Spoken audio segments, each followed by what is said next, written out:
पिछले वीडियो में यानी कि हीट चैप्टर के दूसरे हिस्से में solids, liquids and gases 3 states of matter पर थर्मल एक्सपेंशन की कहानी के साथ साथ diffusion in gas and material state आपके सामने पेश किया था। अब सॉलिड को पिघलाने और लिक्विड को वेपराइज करने के दौरान क्या और प्रॉपर्टी सामने उभर कर आती है, आज इस हीट के तीसरे हिस्से में इसका जवाब आपके सामने प्रस्तुत करना चाहता हूँ।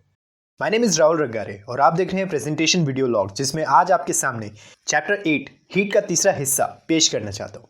मैंने एक इनिशिएटिव लिया है कि अब तक मैंने जितने भी इंडियन कॉम्पिटिटिव एग्जाम्स के लिए जनरल नॉलेज को जिस स्टाइल से मैंने पढ़ा है, उन सारी बातों को इस चैनल के जरिए आपके सामने शेयर करना चाहता हूँ। जो लोग इस चैनल पर नए विजिट किए हैं एंड इस वीडियो को पहली बार देख रहे हैं, मेरी आप सबसे विनती है कि हीट के इससे पहले के दोनों हिस्सों को आप ज़रूर से देखें, तभी आपको आज के इस पीवी लॉग को समझने में थोड़ी सी मदद मिलेगी। चले बिना समय और वेस्ट किए इस हीट की कहानी को आगे बढ़ाता हूँ। अब हम उस फेज पर पहुंच गए हैं जहां पर यह जानने को मौका मिलता है कि हमने किसी बॉडी से कितना हीट लिया और किसी बॉडी को हमने कितना हीट दिया, कितना हीट हमने खोया है और कितना हीट हमने पाया है। यानी कि यहाँ से हीट लॉस और हीट गेन की स्टडी किया जाता है। स्टडी करने का मतलब यह है कि हम उसका प्रयोग करेंगे, और प्रयोग करने का मतलब ये कहलाता है कि हम उसको मेजर किसी ना किसी चीज़ से तो करना पड़ेगा ना। तो बॉम्ब कैलोरीमीटर से इसे मेजर किया जाता है। इस कैलोरीमीटर को फ्रांस के एक केमिस्ट एंटोनी लेवज़ायर ने बनाया था, जिन्हें केमिस्ट्री सब्जेक्ट का जनक भी कहा जाता है। तो इनके साथ एक और केमिस्ट पीरी यूजीन बर्दिलॉट ने कैलोरीमेट्री का मुख्य सिद्धांत ये दिया था कि टोटल हीट को खोना हीट को पाने के बराबर कहलाता है। Total heat lost is equal to total heat gain. ये जो कैलोरीमेट्री का सिद्धांत जो बताया, ये बॉडी के मास के ऊपर डिपेंड करता है, उस बॉडी पर वॉल्यूम कंटेंट कितना है इसके ऊपर डिपेंड करता है, वो बॉडी किस मटेरियल से बना हुआ है ये भी डिपेंड करता है, और उस बॉडी के टेम्परेचर पर उतार या चढ़ाव के ऊपर जो है वो निर्भर करता है। इस हीट एनर्जी के सिद्धांत से एक इक्वेशन सामने आती है कि कितनी क्वांटिटी में हमने हीट एनर्जी किसी बॉडी को दिया बराबर होगा उस बॉडी के मास पर, उस बॉडी के बढ़ते हुए टेम्परेचर पर और एक स्पेशल टर्म पर जिसे मैं एस डिनोट कर रहा हूँ। अब ये वेरिएबल थर्मोडायनेमिक्स में स्पेसिफिक हीट कैपेसिटी कहलाता है, जिसकी इक्वेशन आपके सामने लिखी हुई है। जब इस S को टारगेट करते हुए इक्वेशन निकालूं तो S is equal to del Q whole divided by m del theta. तो इसकी परिभाषा क्या होगी? 1 केल्विन टेम्परेचर को बढ़ाने या घटाने के लिए उस यूनिट मास पर कितनी एनर्जी हमने उस बॉडी पर दिया, इसे स्पेसिफिक हीट कैपेसिटी कहते हैं, जिसकी SI यूनिट जूल्स पर केजी केल्विन होती है और CGS यूनिट कैलोरी पर ग्राम सेल्सियस होती है। ये स्पेसिफिक हीट कैपेसिटी हर तरह के मटेरियल में फिक्स्ड होती है, जैसा अभी कुछ जनरल मटेरियल आप इस वेबसाइट मीडिया के स्क्रीन में आप देख रहे हैं। एक बात आप नोटिस करना कि यहाँ पर किसी भी मटेरियल में उसकी स्पेसिफिक हीट की वैल्यू असेंडिंग या डिसेंडिंग ऑर्डर पर परिभाषित नहीं है, सॉलिड मटेरियल से लिक्विड मटेरियल तक। And because of these values heat and gas flow की वैल्यूज के कैलकुलेशन में यूज करने के लिए इंजीनियरिंग के फर्स्ट ईयर में गैस चार्ट को इस्तेमाल में लाना पड़ता है। 15 पेजेस की एक पतली सी किताब होती है जो कि मैकेनिकल इंजीनियरिंग वालों के लिए बेस्ट फ्रेंड होता है, but for the general knowledge purpose जो भी मैं इस प्रेजेंटेशन में बता रहा हूँ इट इज सॉलिड इनफ। अगर मटेरियल गैस फेज में हो और उस पर हीट एनर्जी को इंट्रोड्यूस करते हैं तो यहाँ पर कहानी अलग हो जाती है। इस फेज में टेम्परेचर बढ़ाने के साथ साथ प्रेशर और वॉल्यूम पर भी इजाफा होता है, as I had already told you about the thermal expansion in all 3 states of matter in heat part 2। अब किसी बॉडी पर, यहाँ पर बॉडी कहने का मतलब है कि gas content inside the container, तो किसी बॉडी पर टेम्परेचर 2 तरीकों से बदलाव आ सकते हैं, या तो फिक्स प्रेशर में उसे हीट करें या तो फिक्स वॉल्यूम पर उसे हीट करें। एंड बिकॉज ऑफ दैट 2 और स्पेसिफिक हीट के टर्म्स देखने को मिलती हैं, कांस्टेंट प्रेशर में एंड कांस्टेंट वॉल्यूम पर। तो उस फिक्स प्रेशर पे रखते हुए 1 केल्विन टेम्परेचर के बदलाव के लिए उस यूनिट मास में कितनी क्वांटिटी ऑफ हीट एनर्जी हमने दी, इसे specific heat capacity at constant pressure कहते हैं, जिसे मैं SP से डिनोट कर रहा हूँ।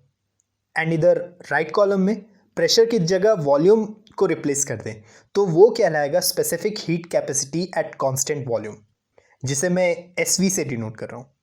ये दोनों टर्म्स SP एंड SV मैंने यूनिट मास के टर्म पर बताया। अब अगर गैस की क्वांटिटी 1 मोल में हो तो इस केस में स्पेसिफिक हीट कैपेसिटी के बजाय मोलर हीट कैपेसिटी कहलाएगा। That is what we study in the chemistry subject. तो यहाँ SP के बदले में CP कहलाएगा और राइट हैंड में SV के बदले में CV कहलाएगा। ये जो 4 टर्म्स मैंने आपको बताया, SP, SV, CP and CV, इनका आपस में भी रिलेशन होता है जो तरह तरह के थर्मोडायनेमिक एप्लीकेशन में इस्तेमाल किया जाता है और केमिस्ट्री एप्लीकेशन में शामिल है। जैसे पहली चीज़ जो उभर के सामने आई, जिसे जेम्स प्रेस्कॉट जाउल के साथ साथ जूलियस रॉबर्ट वॉन मेयर ने बताया कि specific heat capacity at constant pressure ज़्यादा होता है कांस्टेंट वॉल्यूम के स्पेसिफिक हीट कैपेसिटी से। एंड इसी कारण से SP minus SV is equal to R and CP minus CV is equal to R/J। इसी को ही मेयर्स रिलेशन कहते हैं। ये R वही है जो पिछले हीट के हिस्से में एक्सप्लेन किया था, universal gas constant, and J यहाँ पर कन्वर्जन यूनिट कहलाती है जाउल्स को कैलोरी में कन्वर्ट करने के लिए। दूसरा, स्पेसिफिक हीट कैपेसिटी और मोलर हीट कैपेसिटी का रेशियो बराबर होता है एक कांस्टेंट के। इस रेशियो गैमा को गैस का एडियाबैटिक एक्सपोनेंट कहते हैं, जो कि गैस के एटम्स के ऊपर जो है वो निर्भर करता है। ये एडियाबैटिक प्रोसेस वाला टर्म लॉ ऑफ थर्मोडायनेमिक्स के हिस्से में, यानी कि हीट के आने वाले हिस्से में मैं आपको कवर अप करूंगा, but right now please concentrate about this single term. And तीसरा केमिस्ट्री रिलेशन के अंतर्गत आता है। आप इससे मटेरियल का मोलर मास भी कैलकुलेट कर सकते हैं with respect to pressure as well as with respect to volume, which is right above I had mentioned in this website meter screen. Cp is equal to m times of Sp and Cv is equal to m times of Sv. अभी तक मैंने जो भी explain किया वो same phase या फिर state पर रहने की कंडीशंस थी, यानी कि सॉलिड से स्टार्ट करते हुए सॉलिड तक एंड होने के तक टेम्परेचर चेंज, लिक्विड से लिक्विड तक टेम्परेचर चेंज, और गैस फेज से गैस फेज तक temperature change by using constant pressure and the constant volume. अब जो मैं आपको बताने जा रहा हूं वहां पर हीट एनर्जी देने से किसी मटेरियल के फेस पर बदलाव आता है, यानी कि अब यहां से वो स्पेसिफिक की जगह लेटेंट कहलाएगा। अब मैं आपको बताता हूं कि फेस चेंज होने से क्या प्रॉपर्टी सामने उभर के आती है जिसके कारण ये लेटेंट कहलाया। मैं चाहता हूं कि आप लोग इस डायग्राम को गौर से देखें। इस फिगर को फिर से मैं हीट के अगले हिस्से में एक्सप्लेन करूंगा। फिलहाल के लिए कुछ प्रोसेस की लाइंस और कुछ टर्म्स में हटा रहा हूं, and I want you all to focus this figure in this website media screen right now.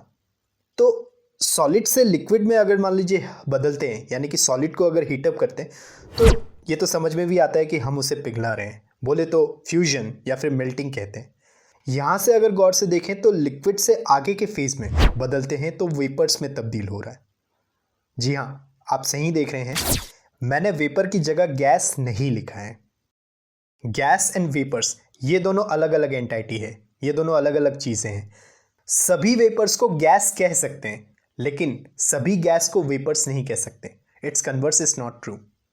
तो इस चीज़ को अगर मैं डिफरेंस टेबल से समझाऊं तो वेपर एक ऐसा मटेरियल होता है जिसमें लिक्विड की थोड़ी बहुत मौजूदगी होती है।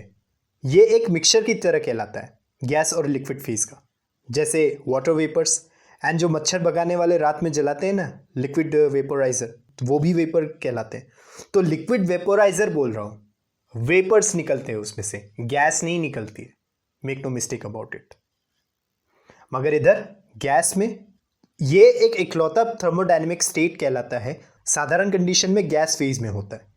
जैसे मॉडर्न पीरियोडिक टेबल में ग्रुप नंबर 18 में what we call the inert gases. दूसरा डिफरेंस ये है कि हीट पार्ट 2 में मैंने आइडियल गैस इक्वेशन मैंने बताया था ना, ये वेपर्स इस लॉ पर लागू नहीं होते, मगर गैस जरूर होते हैं। तीसरा डिफरेंस ये है कि वेपर में फिक्स प्रेशर पर हीट एनर्जी अप्लाई करें तो उस पर टेम्परेचर नहीं बढ़ता है, मगर इधर गैस में टेम्परेचर इंक्रीज होता है। एंड दैट्स वाई इस स्टेट डायग्राम में मैंने वेपर मेंशन किया है। तो अभी इस हीट पार्ट 3 में वेपर को ही इस पीवी लॉग में कंसिडर करना चाहता हूँ। तो अगर मैं मटेरियल के सॉलिड से लिक्विड फेज पर बदलाव की बात करूँ तो एक फिक्स टेम्परेचर में, ध्यान रखना फिक्स टेम्परेचर में मैंने फिक्स्ड बोला है, चेंज नहीं बोला है। तो फिक्स टेम्परेचर में what we call the melting point में एक यूनिट मास में सॉलिड को लिक्विड में बदलने के लिए कितना हीट उस सॉलिड बॉडी में हमने अप्लाई किया, इसे लेटेंट हीट ऑफ फ्यूजन कहते हैं। Q is equal to product of M and LF। यहाँ पर Q हीट कितनी दिया वो होता है, M जो होता है वो मास ऑफ द सॉलिड होता है, एंड LF जो मैं यहाँ पर लिख रहा हूँ it is known as latent heat of fusion. इसकी SI यूनिट जाउल्स पर केजी होती है। आइस का कैलकुलेटेड लेटेंट हीट वैल्यू जो होती है वो 336 किलो जाउल्स पर केजी होती है। दूसरी तरफ अगर मैं मटेरियल के लिक्विड से वेपर फेज में बदलाव की बात करूं तो एक फिक्स टेम्परेचर पर, यहाँ पर भी फिक्स कह रहा हूँ, चेंज नहीं कह रहा हूँ, तो एक fix temperature what we call the boiling point, एक यूनिट मास वाले लिक्विड को वेपर में बदलने के लिए कितना हीट उस लिक्विड पर दिया, इसे लेटेंट हीट ऑफ वेपराइजेशन कहते हैं। Q is equal to product of M and LV, जिसकी इक्वेशन आपके सामने मेंशन किया हूँ। यहाँ पर वाटर की लेटेंट हीट की कैलकुलेटेड वैल्यू 2.25 किलो जूल्स पर केजी होती है। बड़ी अजीब बात होती है कि 100 डिग्री सेल्सियस वाला भाप, बोले तो स्टीम, ज़्यादा हानिकारक होता है बॉडी के लिए बजाय 100 डिग्री सेल्सियस के उबले हुए पानी से, क्योंकि उस उबले हुए पानी में महज सिर्फ थर्मल एनर्जी होती है, लेकिन स्टीम में थर्मल एनर्जी के साथ साथ लेटेंट हीट ऑफ वेपराइजेशन भी सम्मिलित होती है, जिसके कारण वो स्टीम ज़्यादा हानिकारक होती है बजाय उबले हुए पानी के। तो ये था इस हीट के तीसरे हिस्से में स्पेसिफिक हीट और लेटेंट हीट के बीच स्टैटिक जीके के हिसाब से संक्षेप में कहानी। अब थर्मोडायनेमिक्स के आगे की कहानी, बोले तो थर्मोडायनेमिक्स के नियम और भी तरह के हीट मैकेनिज्म्स आपके सामने अगले हिस्से में पेश करूंगा। फिलहाल के लिए मेरी तरफ से इतना ही। ये इस चैप्टर 8 हीट का तीसरा हिस्सा था। अगले हिस्से में हीट की आगे की कहानी लेकर आपके सामने फिर हाजिर होऊंगा। मुझे उम्मीद है कि आपको ये वीडियो पसंद आया होगा। अगर पसंद आया तो प्लीज़ इस वीडियो को लाइक कीजिए, शेयर कीजिए, और अगर आपको इस तरह के वीडियो पसंद आते हैं तो प्लीज़ मेरे इस चैनल को सब्सक्राइब कीजिए। और हाँ, सोशल नेटवर्किंग वेबसाइट्स आपके लिए हैं। बीइंग एज अ क्रिएटर और एज अ व्यूअर जिम्मेदारी से इसका इस्तेमाल कीजिए। नफरत से ज़्यादा अच्छे पल को दुनिया के सामने रखने की कोशिश करें। This was Rahul Ragare. Thank you very much for watching this video. Have a nice day.